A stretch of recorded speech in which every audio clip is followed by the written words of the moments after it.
નમસ્કાર વિદ્યાર્થી મિત્રો, તપોન ગ્રુપ ઓફ સ્કૂલ સંચાલિત આપણી યુટ્યુબ ચેનલ તપોન સાયન્સ એકેડમીમાં હું શિલ્પા મેમ આપ સર્વે વિદ્યાર્થીઓનું હાર્દિક સ્વાગત કરું છું. JEE નીટ કેમેસ્ટ્રી ચેપ્ટર પરમાણ્વીય બંધારણ લેક્ચર ફર્સ્ટ 11 સાયન્સ. બરાબર, ચાલો નવું એક ચેપ્ટર હું સ્ટાર્ટ કરું છું. બરાબર છે. ચેપ્ટર જે છે એ ચેપ્ટરનું નામ શું છે? બરાબર છે, તો એ આવશે પરમાણ્વીય બંધારણ, છે ને ઇંગ્લિશમાં એટમિક સ્ટ્રક્ચર તરીકે ઓળખવામાં આવે.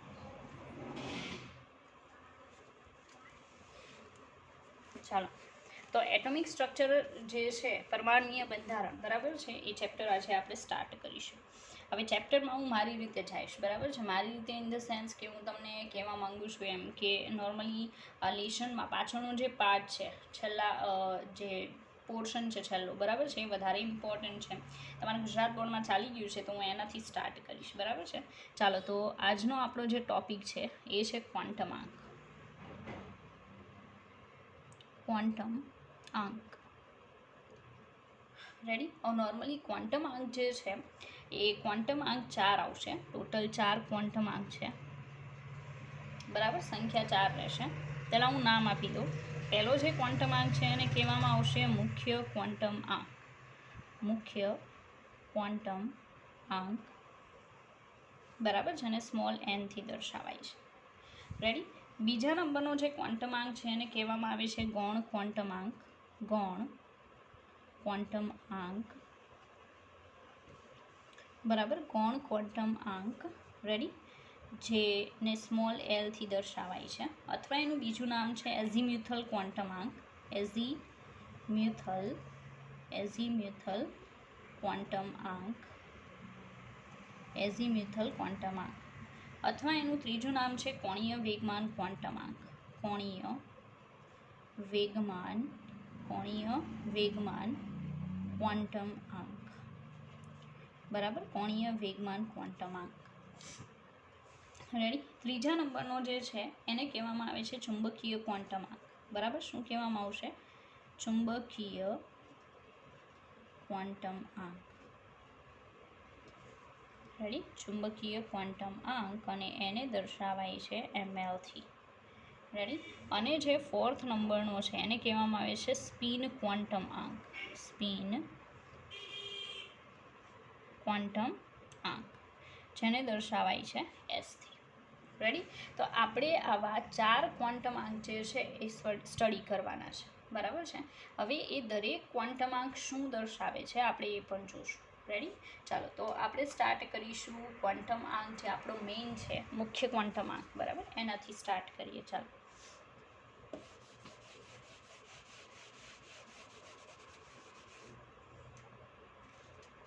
આની પણ જરૂર નથી, આપણે ઇરેઝ કરીએ. ચાલો, તો પહેલાં આપણે જોશું મુખ્ય ક્વોન્ટમ આંક. ફર્સ્ટ વન આવશે મુખ્ય ક્વોન્ટમ આંક.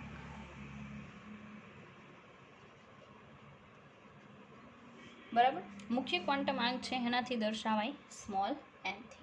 રેડી. ચાલો, હવે એ શું દર્શાવે છે અને કોણે આપેલો છે એ આપણે જોશું. તો બોહર નામના સાયન્ટિસ્ટે આપેલો છે. કોણે આપેલો છે? બોહર. બરાબર, બોહર નામના વૈજ્ઞાનિકે મુખ્ય ક્વોન્ટમ આંક આપેલો છે. હવે એ શું દર્શાવે છે અને મુખ્ય ક્વોન્ટમ આંક શું હોય છે? તો સાંભળજો. સ્મોલ એન જે છે એ કક્ષાનો નંબર દર્શાવે. કોનો દર્શાવે? કક્ષાનો ક્રમ દર્શાવે છે. કયા નંબરની કક્ષા છે એ આપણને મુખ્ય ક્વોન્ટમ આંક ઉપરથી ખ્યાલ આવશે. બરાબર. બીજા નંબરનું કે એ શું પ્રેઝન્ટ કરે? તે ઇલેક્ટ્રોનનું કેન્દ્રથી અંતર દર્શાવે, કક્ષાનું કદ દર્શાવે, ઇલેક્ટ્રોનની ઉર્જા અને કક્ષાની ઉર્જા દર્શાવે છે. આટલી વસ્તુ સ્મોલ એન દર્શાવી શકે. કઈ કઈ વસ્તુ? તો ઇલેક્ટ્રોનનું કેન્દ્રથી અંતર શું દર્શાવશે? ઇલેક્ટ્રોનનું કેન્દ્રથી અંતર. બીજા નંબરનું આવશે કક્ષાનું કદ. કક્ષાનું કદ.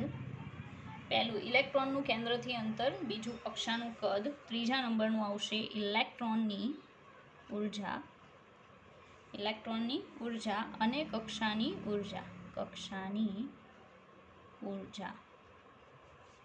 બરાબર, ઇલેક્ટ્રોનનું કેન્દ્રથી અંતર, કક્ષાનું કદ, ઇલેક્ટ્રોનની ઉર્જા અને કક્ષાની ઉર્જા. રેડી, આટલી વસ્તુ દર્શાવે. હવે સ્મોલ એન કેટલા હોઈ શકે? તો સ્મોલ એન છે 1 2 3 4 5 6 up to dot dot dot. બરાબર, તો કક્ષાનો નંબર દર્શાવે છે તો સીધી વાત છે 1 થી લઈ અનંત સુધી આવી શકે. રેડી, હવે કક્ષાની સંજ્ઞા શું હોઈ શકે? મીન્સ કે n બરાબર 1 નંબરની કક્ષાને શું કહેવાય? કે 2 નંબરની ને l, 3 નંબરની ને m. બરાબર, એમ આગળ આવશે n o p. રેડી, એવી રીતે આગળ આલ્ફાબેટ્સ જે આવે કક્ષાની સંજ્ઞા છે. રેડી, હવે નોર્મલી કક્ષકની સંખ્યા એક વાત કહી દઉં કે માનો કે આ જે છે એ આ કોઈ પરમાણુનું કેન્દ્ર છે, સાંભળજો. તો પછીથી તરત આ જે એરિયો આવશે, બરાબર છે, અમુક એરિયાને બાદ કરતા, લાઈક હું ડોટેડ લાઇનથી બતાવી દઉં. બરાબર છે, તો આ જે પહેલા નંબરનું દેખાય, પહેલા નંબરની સ્પેસ એને કહેવાય n બરાબર 1, પહેલા નંબરની કક્ષા. બરાબર છે, આ એરિયો આ જે છે એ પહેલા નંબરની કક્ષા છે, એને કઈ કક્ષા કહેવાય? કે કક્ષા. શું કહેવાશે? કે કક્ષા કહેવાય. બરાબર છે, ચાલો પછી પાછી વચ્ચે થોડીક સ્પેસ છૂટશે કે જ્યાં ઇલેક્ટ્રોન મળશે નહીં. રેડી, અને પછી તરત પાછો એક એરિયો જોવા મળશે. આ જે એરિયો છે એને કહેવાય n બરાબર 2. બરાબર છે, અને એને કઈ કક્ષા કહેવાય? તો l કક્ષા કહેવાય. રેડી, તો તમે સમજી શકો કે સ્મોલ n મુખ્ય ક્વોન્ટમ આંક છે એ કક્ષાનો નંબર બતાવે છે. બરાબર છે, પહેલા નંબરની કક્ષા એટલે કે, બીજા નંબરની કક્ષા એટલે l, ત્રીજી એટલે m, ચોથી એટલે n, પાંચમી એટલે o, છઠ્ઠી એટલે p. રેડી, આટલી બધી વસ્તુ સ્મોલ n બતાવી શકે ઇલેક્ટ્રોનનું કેન્દ્રથી અંતર. રેડી, ચાલો હું તમને કહું કે ઇલેક્ટ્રોન એક n બરાબર 1માં છે અને બીજો ઇલેક્ટ્રોન n બરાબર 2માં છે. તો કેન્દ્રથી વધારે દૂર ઇલેક્ટ્રોન કયો? n બરાબર 2 વાળો કે n બરાબર 1 વાળો? તો સીધી વાત છે કે n બરાબર બીજી કક્ષામાં રહેલ ઇલેક્ટ્રોન કેન્દ્રથી વધુ દૂર છે. બરાબર, હવે આની કમ્પેરિઝન માનો કે n બરાબર 3 વાળા ઇલેક્ટ્રોન સાથે કરો તો તમે એમ કહી શકો કે n બરાબર ત્રીજા નંબરની કક્ષામાં રહેલો ઇલેક્ટ્રોન એ કેન્દ્રથી વધારે દૂર છે પહેલા અને બીજા નંબરની કક્ષાના ઇલેક્ટ્રોન કરતાં. રેડી, તો આ વસ્તુ છે મુખ્ય ક્વોન્ટમાંક આટલી વસ્તુ દર્શાવે છે. બીજી અગત્યની બાબત જોઈએ કે મુખ્ય ક્વોન્ટમાંક બીજું શું દર્શાવી શકે. રેડી, ચાલો તો જુઓ, એમાં આને હું ઇરેઝ કરી દઉં. રેડી, પછી આગળ જોઈએ મુખ્ય ક્વોન્ટમાંક. ચાલો હવે કક્ષાની સંખ્યા.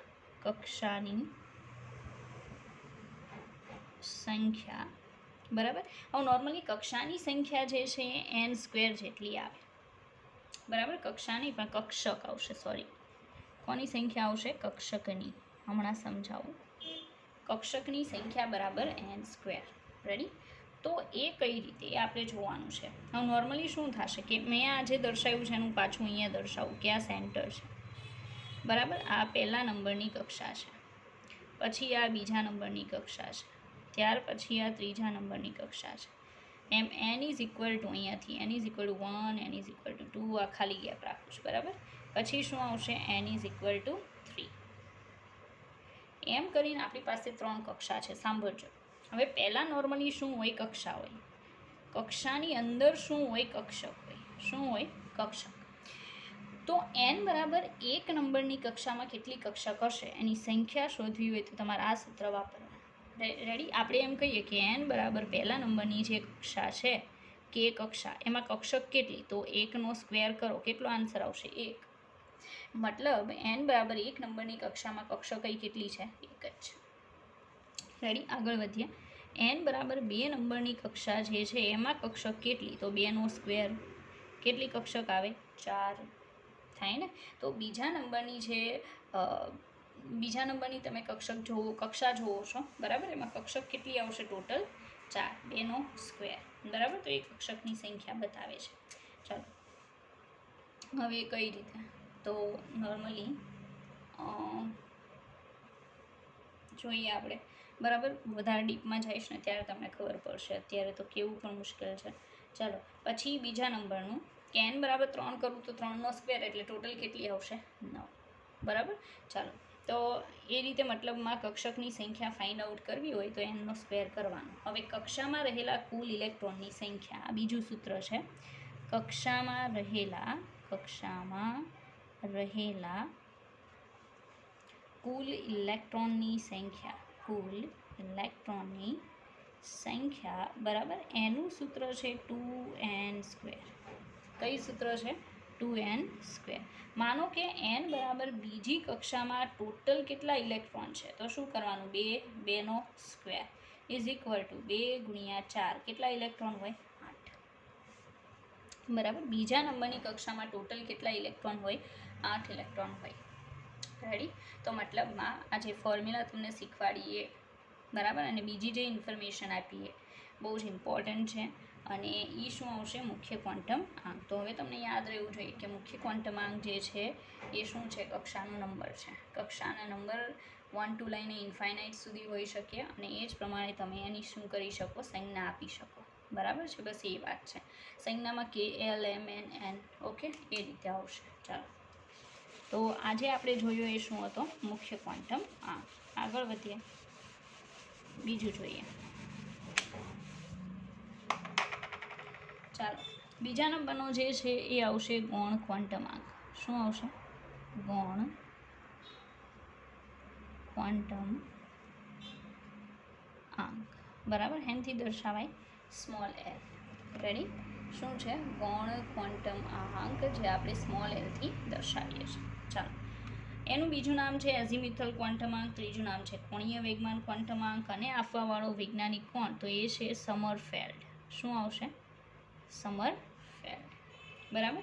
સમરફેલ્ડ નામના વૈજ્ઞાનિકોએ આપેલું છે. હવે હરખાઈ સાંભળજો.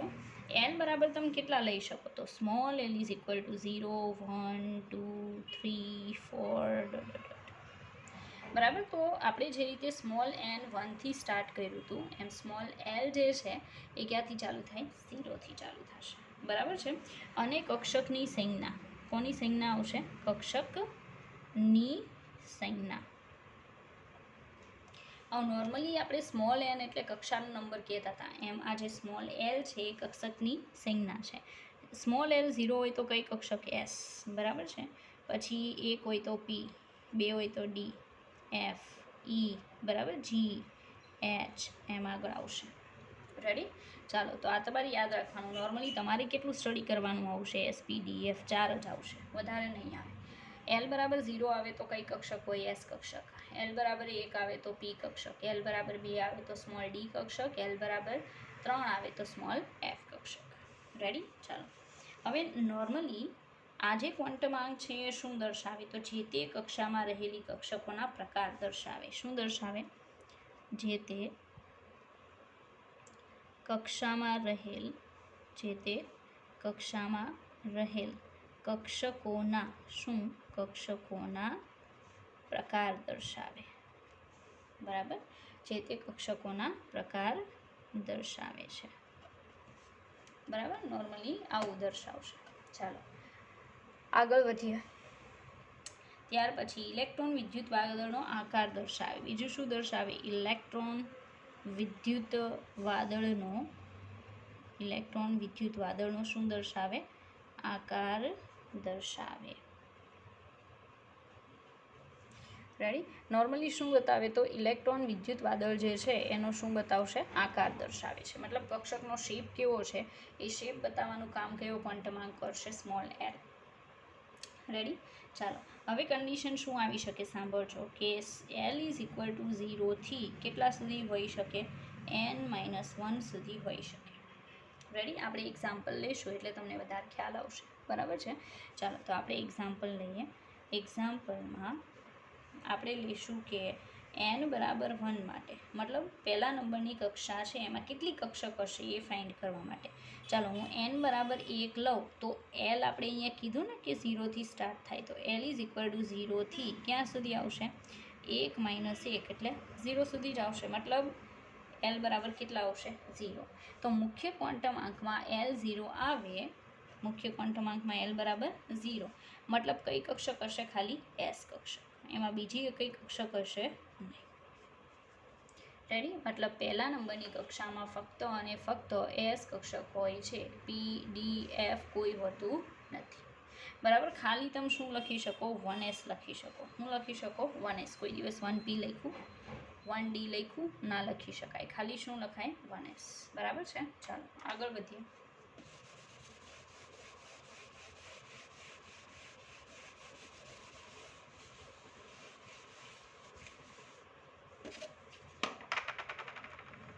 ઓકે, ચાલો બીજું એક્ઝામ્પલ લઈએ. માનો કે આપણી પાસે n બરાબર 2 છે. રેડી? n બરાબર જ્યારે 2 હોય ત્યારે આપણી પાસે સ્મોલ l કેટલા આવશે? તો આપણે કીધું કે l ઇઝ ઇક્વલ ટુ 0 કેટલા હોય? n - 1 હોય. રેડી? આવું આપણે કીધું છે. માટે શું કરી શકાય? l બરાબર 0 કેટલા આવશે? 2 - 1 કેટલા આવે? ઇઝ ઇક્વલ ટુ 1 આવે. તો l ઇઝ ઇક્વલ ટુ 2 આવશે, 0 અને 1. કેટલા આવશે? 0 અને 1. આ 2 આવે. તો જો n બરાબર 2, l બરાબર 0 એટલે કઈ કક્ષક આવશે? Sorry, 2s. કઈ આવે? 2s આવે ને, કારણ કે l બરાબર 0 હોય તો કઈ આવે? s આવે. અને n તો આગળ આવવાના જ છે. ચાલો, n બરાબર 2, l બરાબર 1 ત્યારે કઈ કક્ષક હોય? 2p. તો n ઇઝ ઇક્વલ ટુ બીજા નંબરની કક્ષામાં ખાલી કેટલી કક્ષક હોય? 2 હોય. બરાબર છે? એક કઈ આવશે? s અને એક કઈ આવશે? p. બરાબર? 2s અને 2p. ચાલો આવું એક્ઝામ્પલ આપણે n બરાબર 3નું લઈએ. પ્રોપર સમજો. જ્યારે n બરાબર 3 હોય ત્યારે l બરાબર 0 કેટલા હોય? n - 1. હવે n ઇઝ ઇક્વલ ટુ 3 - 1 એટલે કેટલા આવશે? 2 સુધી આવશે. l બરાબર 0 થી 2 સુધી. તો માટે l ઇઝ ઇક્વલ ટુ કેટલા આવશે? 0, 1, 2. રેડી? n થી આગળ આવશે નહીં. મતલબ 0 હોય તો s, 1 હોય તો p અને 2 હોય તો d. રેડી? તો અહીંયા પ્રોપર ધ્યાન આપજો. અહીંયા એક્સપ્લેન કરું છું કે n બરાબર 3, l બરાબર 0 તો કઈ કક્ષક? 3s. n બરાબર 3, l બરાબર 1 તો કઈ આવે? 3p. n બરાબર 3, l બરાબર 2 તો કઈ આવશે? 3d. બસ આનાથી આગળ જશે નહીં, કારણ કે આપણે અહીંયા કહી દીધું કે આપણી પાસે ખાલી 3 જ કક્ષક આવશે, જેને આપણે આ રીતે દર્શાવી શકીએ. બરાબર? તો મતલબમાં તમે જોઈ શકો કે આ જે ક્વોન્ટમ આંક છે એ આપણને એવું એક્સપ્લેન કરે છે કે કોઈ પણ કક્ષા હોય એ કક્ષાની અંદર ટોટલ કેટલી કક્ષક હોઈ શકે. રેડી? ચાલો પછી આકારની વાત કરીએ તો આકાર જે છે, બરાબર છે, એ આકાર આપણને કઈ રીતે ખબર પડે? તો એસ કક્ષક જે છે એ વર્તુળાકાર હોય છે. બરાબર? આ યાદ રાખવાનું. પી કક્ષક ડમ્બેલ આકાર હોય છે. ડમ્બેલ આકાર. રેડી? ડી કક્ષક જે છે ડબલ ડમ્બેલ આકાર હોય છે. ડબલ ડમ્બેલ આકાર. અને એફ જે છે એનો આકાર નિશ્ચિત નથી, આકાર જટિલ છે. મતલબ એટલે હજી ફાઇન્ડ આઉટ થયો નથી. રેડી? એ મીન્સ કે મળી ગયો છે પણ તમારે લોકોને નહીં આવે. રેડી? એટલે તમારે ટેન્શન લેવાની જરૂર નથી. તો આકાર બધા યાદ રાખવાના કે કઈ કક્ષક જે છે એનો કેવો આકાર છે એના માટે. ઓકે, ચાલો હવે આગળ વધીએ. ત્રીજો ક્વોન્ટમ આંક જોઈએ, કારણ કે 2 ક્વોન્ટમ આંક આપણે ફિનિશ કર્યા. બરાબર છે? ત્રીજો ક્વોન્ટમ આંક છે ચુંબકીય ક્વોન્ટમ આંક. બરાબર? જેને સ્મોલ ml થી દર્શાવાય છે. બરાબર? એ પણ બહુ ઇમ્પોર્ટન્ટ છે અને એના ઉપર ફોકસ કરો. ચાલો, ત્રીજો ક્વોન્ટમ આંક આવશે ચુંબકીય ક્વોન્ટમ આંક. ચુંબકીય ક્વોન્ટમ આંક એનથી દર્શાવાય તો ml. બરાબર? કયો ક્વોન્ટમ આંક? ચુંબકીય ક્વોન્ટમ આંક. રેડી? ચાલો, કયા વૈજ્ઞાનિકે આપ્યો છે? તો લિન્ડે. કયો સાયન્ટિસ્ટ આવશે? લિન્ડે આપેલો. ચાલો, ચુંબકીય ક્ષેત્રની અસર નીચે વર્ણપટ રેખાનું પેટા વર્ણપટ રેખાઓમાં વિભાજન, જેને કહેવામાં આવશે કક્ષકોનું પેટા કક્ષકોમાં વિભાજન, એટલે કે ઝીમેન અસર આ ક્વોન્ટમ આંક સમજાવી શકે. બહુ શોર્ટમાં કહી દઉં છું, તમારે ખાલી યાદ રાખી લેવાનું છે. બરાબર? ઝીમેન ઇફેક્ટ આપણે પછીથી જોશું કે આ ક્વોન્ટમ આંક ઝીમેન અસર સમજાવી શકે. ઝીમેન અસર સમજાવી શકે. નોર્મલી ઝીમેન ઇફેક્ટ જે છે એ કેટલીક થિયરીથી બિલકુલ સમજી શકાતી નથી, પણ આ જે ક્વોન્ટમ આંક છે એ એબલ છે કે આપણને ઝીમેન અસર સમજાવી શકે. વોટ ઇઝ ધ ઝીમેન ઇફેક્ટ એ પણ ચાલો કહીએ તો ઝીમેન અસર એટલે ચુંબકીય ક્ષેત્રની અસર નીચે વર્ણપટ રેખાનું પેટા વર્ણપટ રેખાઓમાં વિભાજન. કોની અસર નીચે? ચુંબકીય ક્ષેત્રની અસર નીચે મતલબ ચુંબકીય ક્ષેત્ર લાગુ પાડો ત્યારે વર્ણપટ રેખાઓનું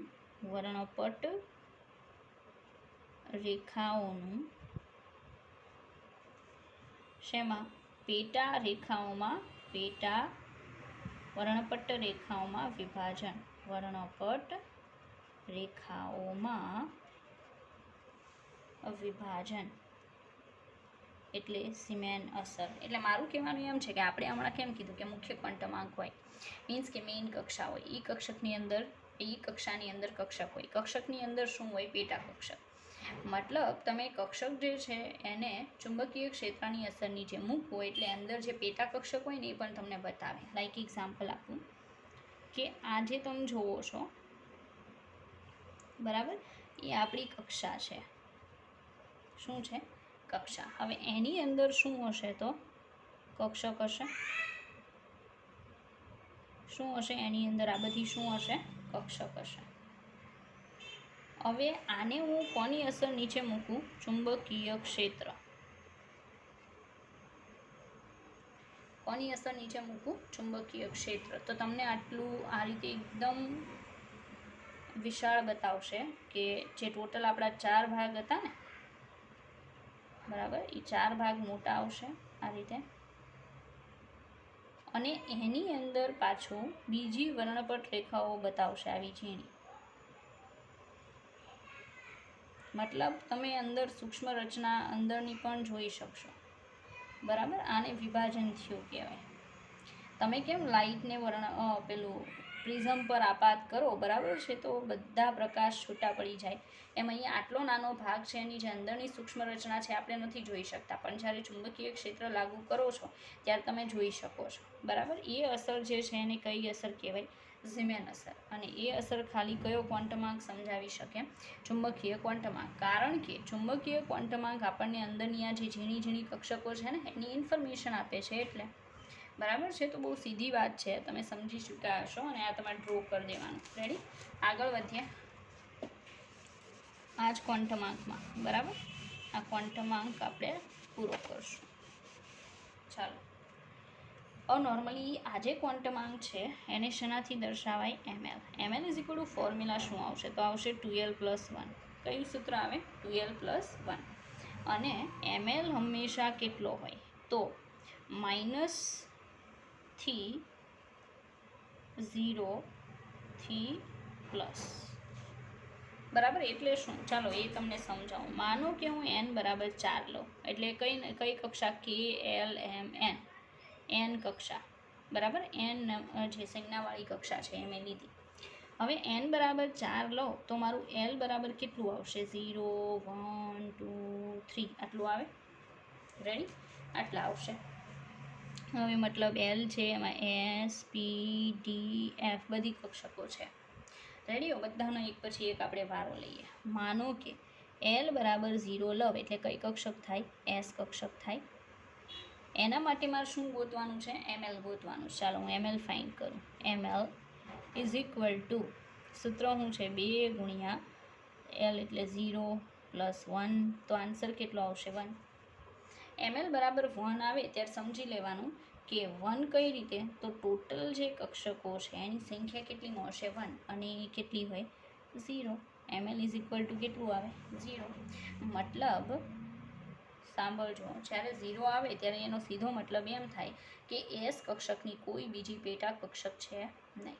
બરાબર, ખાલી અને ખાલી એસ પોતે જ છે. રેડી? એટલે ખાલી શું લખાય? 4s લખાય. શું લખાય? 4s. બીજું કાંઈ લખી શકાય નહીં. આગળ જોઈએ. n બરાબર 4 માટે બીજા નંબરનો આંકડો કયો છે? 1. તો l બરાબર જ્યારે 1 હોય ત્યારે ml કેટલું આવે? તો 2 ગુણ્યા 1 + 1. ચાલો કેટલા આવશે? 3. હવે 3 કઈ રીતે? બરાબર છે, તો અહીંયા જે આંકડો આપ્યો હોય ને આ તો સંખ્યા મળી કે આપણને 3 કક્ષક મળશે, પેટા કક્ષક, બરાબર. એ એકવાળી હોવી જોઈએ, મતલબ -1, બરાબર છે, પછી 0 અને કેટલી +1. રેડી. આજે છે એને કહેવાય px, કારણ કે l એક હોય ત્યારે કઈ કક્ષક હોય, p કક્ષક હોય.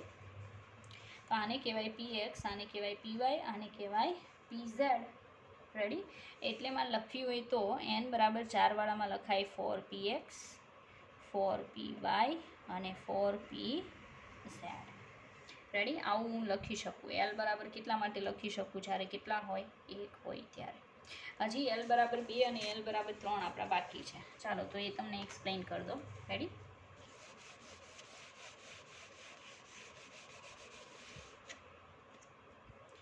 ચાલો, જ્યારે આપણું l બરાબર 3 હોય, બરાબર, ત્યારે કઈ કક્ષક હોય? તો ડી કક્ષક.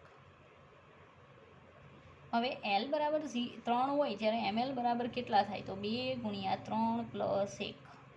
રેડી. તો કેટલા થશે ટોટલ? 7. 7 એટલે આ 3 ને લઈને 7 થવા જોઈએ, એટલે કેટલા? -3, -2, -1, 0, બરાબર. હજી કઈ કક્ષક રહી ગઈ? આ 3 છે ને, તો 3 દુ 6 + 1, 3 એટલે f કક્ષક આવશે, બરાબર. તો હું પહેલાં એફનું કહી દઉં, બરાબર. એફ કક્ષક માટે કહી દઉં. 0, 1, 2, 3. ગણો કેટલા થાય? 3 ને 3 6 ને 1 7 થઈ ગયા, બરાબર છે. હવે નોર્મલી એફ જે છે એ એફ કક્ષકના જે નામ છે, રેડી, એ આપણે નોર્મલી તમારે આવતા નથી એટલે હું નથી આપતી, બરાબર. ચાલો, હવે એલ બરાબર જ્યારે 2 હોય ત્યારે કઈ કક્ષક હોય? ડી કક્ષક. ઓકે. તો એલ બરાબર જ્યારે 2 હોય ત્યારે ડી કક્ષક હોય તો ml કેટલા થાય? ml = 2 × 2 + 1 કેટલા થાય? 5, બરાબર. હવે 5 આને લઈને 5 કરવાના, 2 ને લઈને, એટલે -2, -1, 0, +1, +2, બરાબર.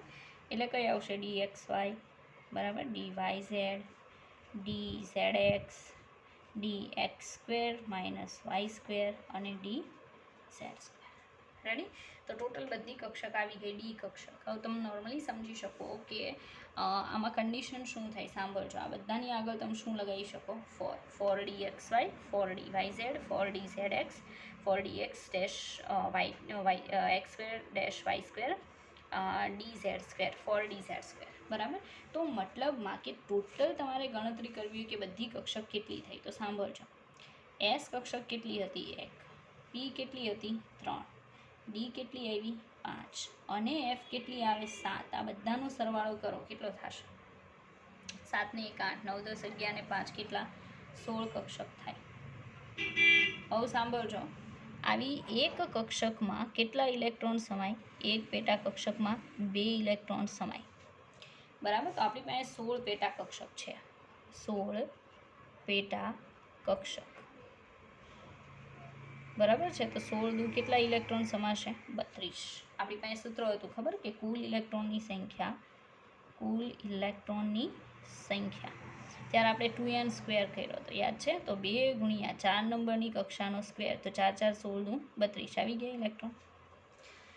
તો કહેવાનું એમ કે પહેલું જે ઇક્વેશન હતું, બરાબર છે, એ ઇક્વેશનનો યુઝ કરીને તમે ડાયરેક્ટ ઇલેક્ટ્રોનની સંખ્યા સુધી પહોંચી શકો. અને જો ઇક્વેશનનો યુઝ નથી કરવો, રેડી, તો તમે આ રીતે ગણતરી કરીને પણ સંખ્યા સુધી પહોંચી શકો. પણ પહેલું તમને વધારે ઇઝી પડે એનું રીઝન છે કે ઇક્વેશન ઉપરથી સીધો આન્સર આવે, બરાબર. કોઈ બીજી મગજમારી કરવાની જરૂર પડે નહીં, એટલા માટે. તો આ જે ત્રીજા નંબરનો જોયો એ કયો આવશે? ચુંબકીય ક્વોન્ટમ આંક. રેડી. ચાલો, પછી આગળ જોઈએ કે આમાં કેટલાક ઇક્વેશન આપવાના છે, બરાબર છે. એ ઇક્વેશન જે છે એની હેલ્પથી તમે શું કહેવાય કે કેટલાક દાખલા એક્ઝામની અંદર પૂછાય તો તમે ગણી શકો એવી કન્ડિશન છે, બરાબર છે. પણ એ આપણે નેક્સ્ટ વિડીયો લેક્ચરમાં જોઈશું, બરાબર. કારણ કે આજે છે આઈ થિંક થોડુંક તમને ટફ લાગશે, તો પહેલાં થોડુંક લખો, સમજો, બરાબર છે, અને એને પચાવો, પછી ધીરે ધીરે આગળ વધીએ. ઓકે, ચાલો, આપણે નેક્સ્ટ વિડીયો લેક્ચરમાં મળીએ.